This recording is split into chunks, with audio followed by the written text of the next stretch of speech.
जय माता दी दोस्तों, डिवोशनल स्टोरी चैनल में आपका स्वागत है। दोस्तों, यह बहुत पुराने समय की बात है। जामगांव नाम के गांव में रामेश्वर नाम का एक ब्राह्मण रहता था। वह ब्राह्मण बड़ा ही ईमानदार और सज्जन व्यक्ति था। उसकी पत्नी कमला भी बड़ी संस्कारी और धर्मपरायण स्त्री थी। कमला न केवल संस्कारी थी बल्कि घर के कामकाज में भी बहुत होशियार थी। उन दोनों पति पत्नी के बीच 2 बच्चे थे, जिनमें एक लड़की थी और एक लड़का। ब्राह्मण दंपत्ति दोनों बच्चों से बड़ा प्रेम करते थे और उन्हें सच्चा तथा ईमानदार बनाने की कोशिश किया करते थे। हालांकि लड़का बड़ा था, फिर भी लड़की अधिक होशियार थी। माता पिता की वह बड़ी दुलारी थी। समय के साथ वह लड़की देखते ही देखते बड़ी हो गई और विवाह योग्य हो गई। माता पिता ने यह सोचा भी नहीं था कि उनकी बेटी इतनी जल्दी विवाह योग्य हो जाएगी। उनका कभी ध्यान ही नहीं गया कि कब उनकी लड़की बड़ी हो गई। एक दिन की बात है कि जब वह अपनी माँ के पास खड़ी थी तो माँ को ऐसा लगा कि अब वह कद में उनके बराबर हो गई है और अब उसके विवाह की चिंता करनी चाहिए। दोस्तों, उसी दिन शाम को ब्राह्मण की पत्नी कमला ने अपने पति को बुलाया और कहा, लड़की विवाह के लायक हो गई है,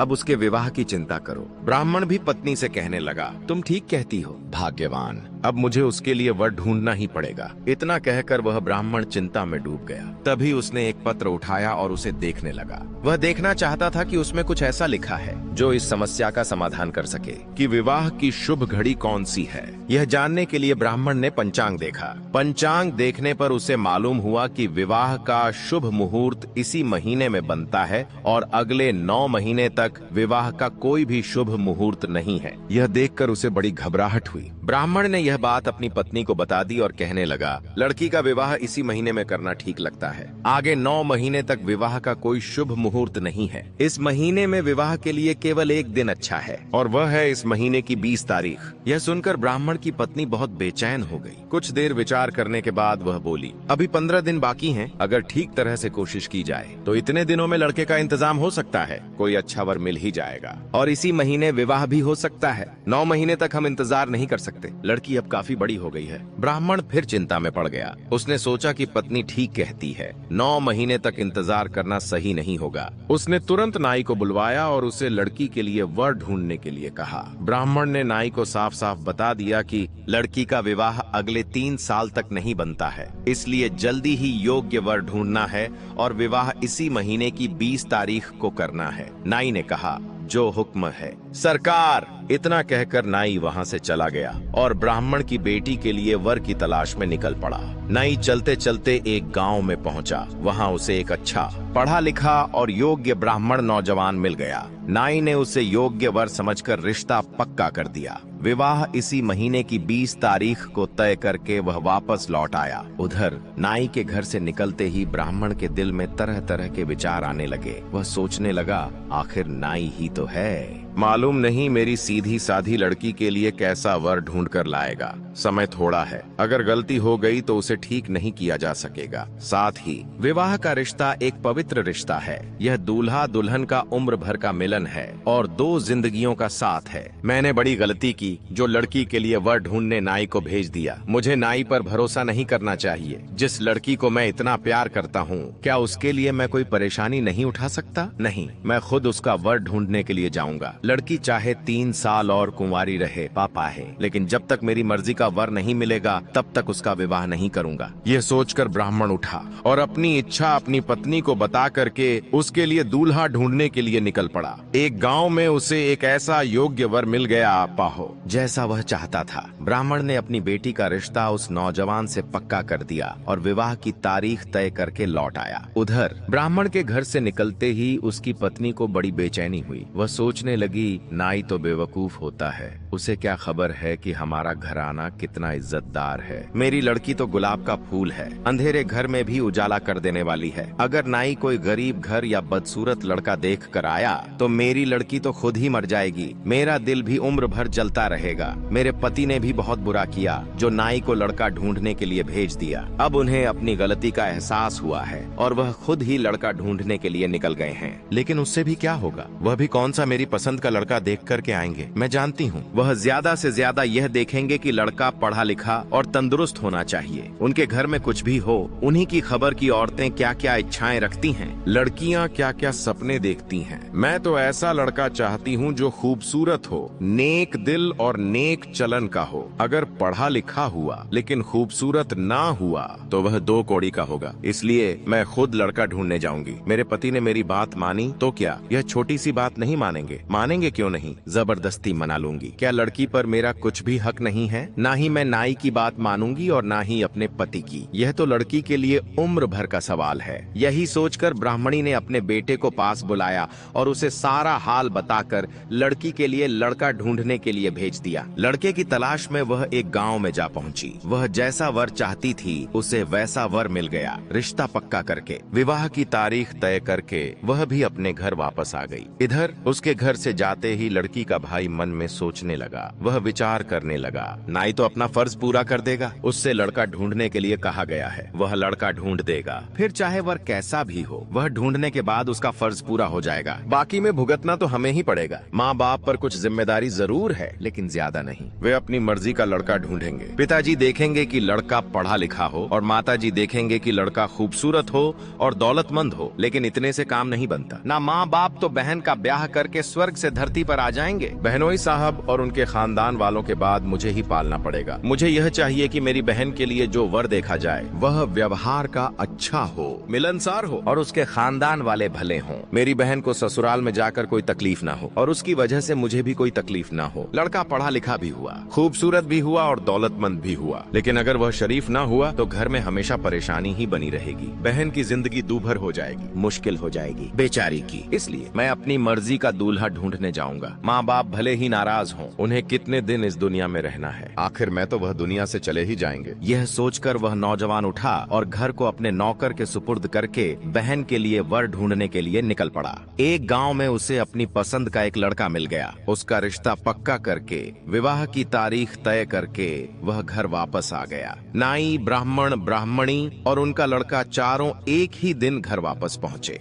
आपस में बातचीत करने के बाद मालूम हुआ कि चारों 4 गांवों से 4 वर तलाश करके आए हैं और सबको विवाह की एक ही तारीख बताकर आए हैं। यह बात जानकर ब्राह्मण को बड़ी चिंता हुई। उसने नाई से कहा, फौरन तीनों गांवों में जाकर रिश्ता मना कराओ। सिर्फ वही रिश्ता पक्का समझा जाए जिसे बाप ने बेटी के लिए खुद पक्का किया है। नाई उलझन में पड़ गया और वह हाँ करके ना करना ठीक नहीं समझता था। अगर नाई आज एक रिश्ता पक्का कर दे तो कल उसे मना कर दे तो समाज में उसकी क्या इज्जत बाकी रहेगी। इसीलिए वह अपने पक्के किए हुए रिश्ते को मना नहीं करना चाहता था। वह उन तीनों रिश्तों को मना करने के लिए चला गया जो ब्राह्मण, ब्राह्मणी और उनके लड़के ने पक्के किए थे। उसने तीनों जगह जाकर ब्राह्मण का पैगाम सुना दिया, लेकिन किसी ने उसकी बात नहीं मानी। सब समझ रहे थे कि नाई उन्हें बहकावे में लाया है और वे लोग विवाह की तैयारी करते रहे। उन्होंने सोचा कि रिश्ते को तो वही मना कर सकता है जिसने रिश्ता पक्का किया है या कोई लड़की वालों का दुश्मन है। भले ही वह नाई है लेकिन है कोई दुश्मन जो रिश्ता तोड़ने आ गया है। विवाह की तैयारी चल रही थी। ब्राह्मण ने विवाह की सारी तैयारियां कर ली थीं, लेकिन जब शाम को 4 बारातें दरवाजे पर आ गईं, तो वह देखकर घबरा गया। वह सोचने लगा, नाई को तो मैंने मना करने के लिए भेज दिया था, फिर ये बाकी 3 बारातें किस तरह यहाँ पहुँच गईं? ये लोग कैसे आ गए? एक लड़की और 4 दूल्हे, कैसी बदकिस्मती है मेरी। हे भगवान, मैंने ऐसा कौन सा पाप किया है जो मुझे यह दिन देखने को मिले हैं? अब मैं कहाँ जाऊँ और क्या करूँ? यही सोचते सोचते ब्राह्मण बेचैन हो गया और शर्म और बदनामी के कलंक से बचने के लिए खुदकुशी करना ही उसने सबसे अच्छा इलाज समझा। वह धीरे से उठा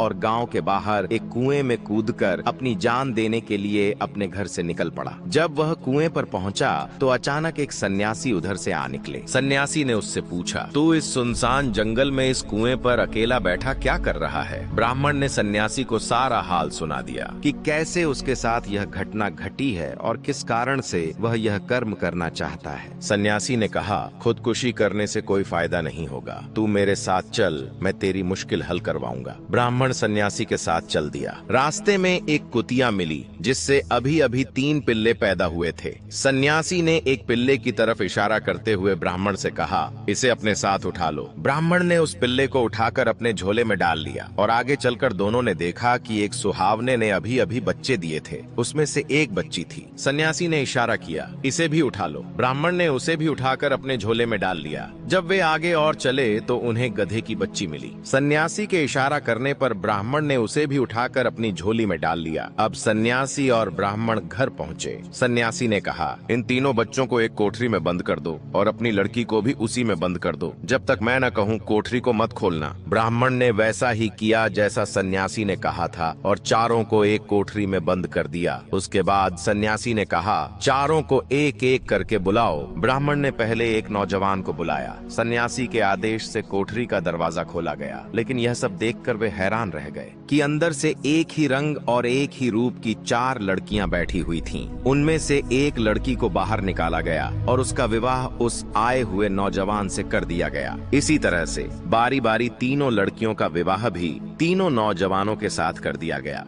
ब्राह्मण ने चारों बारातों की अच्छे से खातिरदारी की और सुबह होते ही चारों को विदा कर दिया। चारों नौजवान खुश थे। उनके चेहरों पर जीत की खुशी झलक रही थी। उनमें से हर एक समझ रहा था कि ब्राह्मण ने अपनी लड़की का विवाह मेरे साथ किया है और बाकी तीनों बर खाली हाथ जा रहे हैं। उन्हें अच्छी तरह से मालूम था कि लड़की एक ही है, ब्राह्मण की एक ही बेटी है और बाकी बारातें गलती से आ गई हैं। चारों लड़कियां ससुराल गईं और काफी समय बीत चुका था। एक दिन ब्राह्मण के मन में आया कि जाकर देखूं तो सही कि चारों लड़कियां ससुराल में किस तरह से रहती हैं और उनका क्या हालचाल है। पहले वह उस लड़की के पास गया जो कुतिया की बच्ची थी। समधी ने उसकी अच्छी तरह से बड़ी आवभगत की, खातिरदारी की और कहा, हम आपके बहुत एहसानमंद हैं कि आपने बाकी 3 वर्रों की परवाह न करके मेरे लड़के के साथ अपनी बेटी का विवाह कर दिया। इसमें मैं अपनी बड़ी इज्जत महसूस करता हूँ। आपकी लड़की बहुत लायक है, घर का सब कामकाज भी कर लेती है, पर कुछ ऐब भी है उसमें। घर में सब चीज मौजूद होते हुए भी पड़ोसियों से मांगे बगैर नहीं रहती। सुबह होते ही जब तक 10 घर नहीं घूम लेती तब तक उसे चैन नहीं पड़ता।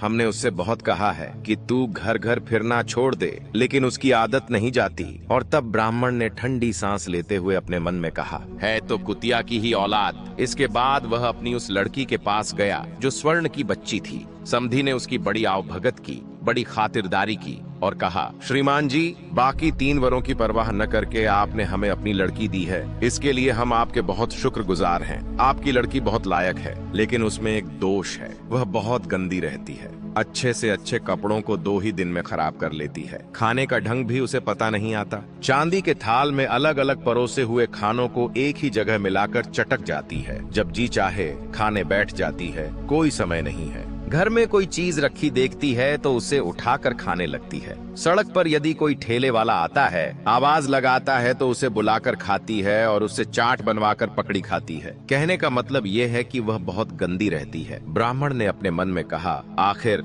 है तो स्वर्ण की ही औलाद। इसके बाद वह अपनी उस लड़की के पास गया जो गधे की बच्ची थी। यहाँ भी समधी ने उसकी बड़ी तारीफ की, बड़ी खातिरदारी की और कहा, आपकी लड़की बड़ी सीधी साधी और बड़ी भोली भाली है। बेचारी दिन भर काम में लगी रहती है। चाहे किसी काम में लगा दो, कभी इनकार नहीं करती, मगर यह बात जरूर है कि काम बहुत धीरे धीरे करती है। कितना ही जल्दी का काम हो, 1 घंटे का काम 4 घंटे में करती है। अगर जल्दी करने के लिए कहो तो उस काम को खराब कर देती है। कभी कभी काम करते समय पड़ोसियों से बातें करने लगती है और काम करना भूल जाती है और इतनी सुस्त है कि खाना पकाते पकाते सो जाती है। डांट फटकार का उस पर कोई असर नहीं पड़ता। अकल तो भगवान ने दी ही नहीं। किसी बात को बार बार समझाओ फिर भी समझती नहीं। बच्चे उसे कभी कभी गधे की बच्ची भी कह देते हैं। ब्राह्मण ने मन में कहा, कौन सी मेरी लड़की है तो गधे की ही औलाद। आखिरकार वह अपनी लड़की के पास गया। यहाँ भी उसकी बड़ी आवभगत हुई। समधी ने उसकी लड़की की बड़ी तारीफ की और कहा,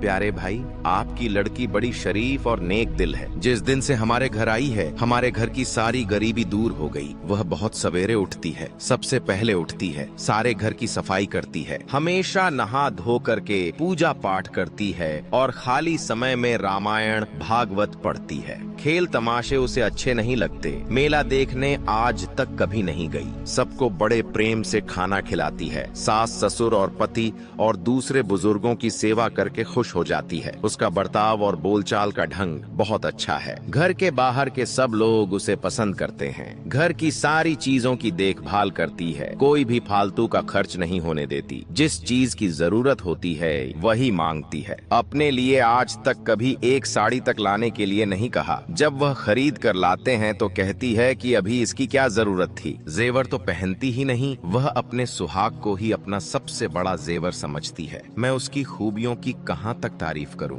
वह आपकी बेटी नहीं, वह तो साक्षात देवी है। और ऐसी बेटी जिस घर में जाती है वह घर सदैव अन्न धन से भरा रहता है। ब्राह्मण ने मन में कहा, आखिर है तो इंसान की औलाद। इसके बाद वह खुश होकर के ब्राह्मण अपने घर वापस चला गया। इस तरह से ब्राह्मण का जो संकट था वह टल गया और ब्राह्मण अपनी लड़की की विवाह के बाद बड़ा संतुष्ट था। दोस्तों, यह कहानी आपको कैसी लगी? एक प्यारा सा कमेंट करके जरूर बताना। और यदि यह वीडियो आपको पसंद आया है इसे लाइक और शेयर करना और चैनल को सब्सक्राइब करने की कृपा कर देना। जय माता दी।